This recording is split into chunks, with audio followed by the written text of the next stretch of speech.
Hey everyone!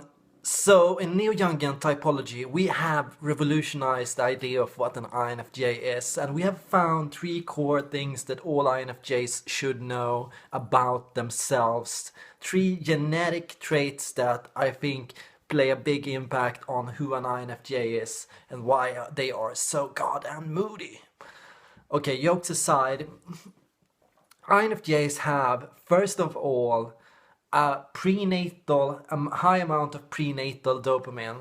When they grew up in their earliest years as babies and when they were held in their mother's bellies, they had a lot of exposure to dopamine. And this exposure to dopamine drove their brain's early development.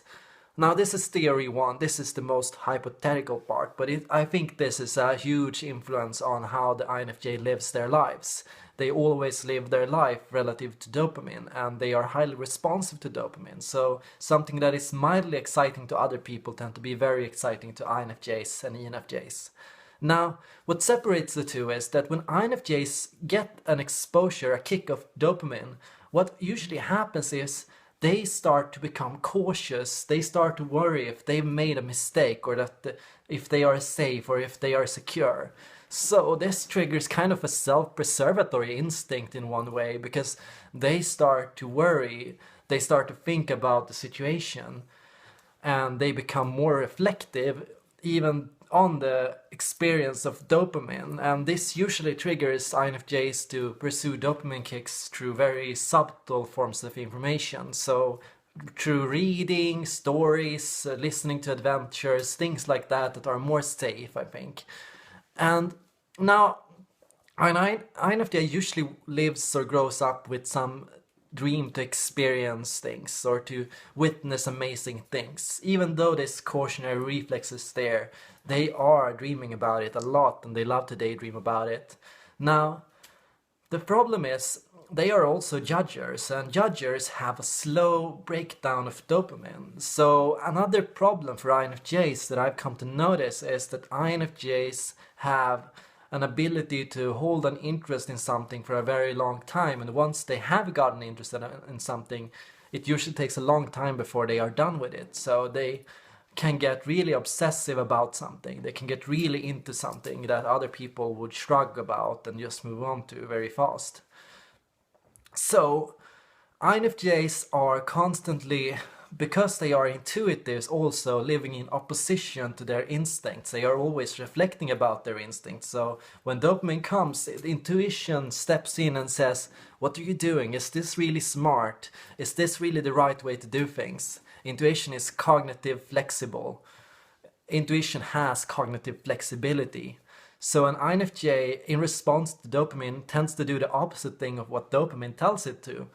So they tend to be very, very cautious about what they take an interest in, what they do, and what they explore.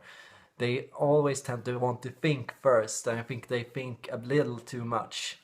Now, all of this groups together to form what I think is kind of a negative frustration spiral for a lot of INFJs. I think INFJs can appear a little grumpy or moody or melancholic. It's true, they can. They don't have to, but they can, and that's only because they are constantly second guessing their instincts and withholding their urges and their urges to explore. And when they do, they of course struggle to find things fascinating. They are constantly keeping themselves from good experiences, and that can drive them to become grumpy or frustrated or dissatisfied overall. Now, since they also have fewer interests than perceiving types, I think a lot of the time, if they are really stuck up on something and somebody tries to get them to do something new, let's go explore this area that you've never thought about before, let's go check this out, I think INFJs are hesitant. They start thinking, I want to finish this up first, I want to get this done, and I think that is a conflict for them that they have to deal with somehow. They have to, maybe, I think what tends to work is ask to be given notice in advance. Ask them to give you like 15 to 30 minutes to think about it at least, so that you can at least prepare yourself and set yourself up and finish what you were working on before. Now, if you can't finish on what you're doing before, if you don't get closure, I think that can be very difficult, because I think when it comes to ideas, closure is a hard thing to get, because ideas follow you around no matter where you go. So I think there is this monologuing tendency in INFJs where we are constantly going around, walking around, or hanging out at parties, but our brain is thinking about something completely different. So we're mulling about something, we're mulling over something. And I think that's also kind of even if we don't have this, I think what can happen a lot of times when we go to parties and when things happen is, oh, this is amazing, I gotta go home and process this. I think a lot of INFJs, when they get excited, they start thinking very quickly, I want to go home and process this. And that sucks, because who wants to leave a party at like 8 or 9 p.m.? I don't think that's a fun way to do it. So I think a lot of INFJs kind of shut down this instinct to want to go home and try to force themselves to have fun and to enjoy it. But their minds have already been triggered, and they have already started thinking about something or started processing something in the back of their head, and they want to process it. And if they don't, they can get more grumpy, more frustrated, more tired. And when it comes to like this whole experience, I think it can be hard for people, especially for like ENFPs and for other people, because who wants to be around somebody who seems grumpy all the time? And it's easy to start thinking, are they grumpy at me? Have I done something wrong? Or are they bored? Or am I not doing enough to entertain them? I think that can be a very difficult experience for a lot of people.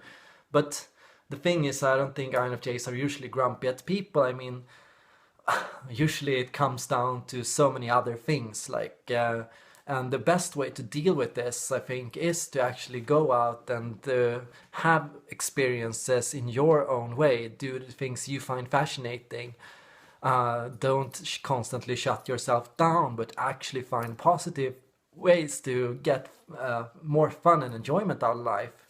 And actually make sure that you get to know some good ENFPs or ENTPs or some other people, because their ability to enthusiast people, to charm people, to get people energetic, I think that is amazing for an INFJ, and it can really help stabilize our dopamine in a positive and healthy way. At least these are my thoughts on INFJs, and I don't want to give this negative impression of them, because I think they can do amazing things with these traits, and I think these traits are all positive. They drive you to be kind of a hunter for amazing ideas and for amazing discoveries, and I think INFJs can actually come up with amazing theories of life, and they can be amazingly reliable and good to have around, and I think they can actually be very loving and amazing people.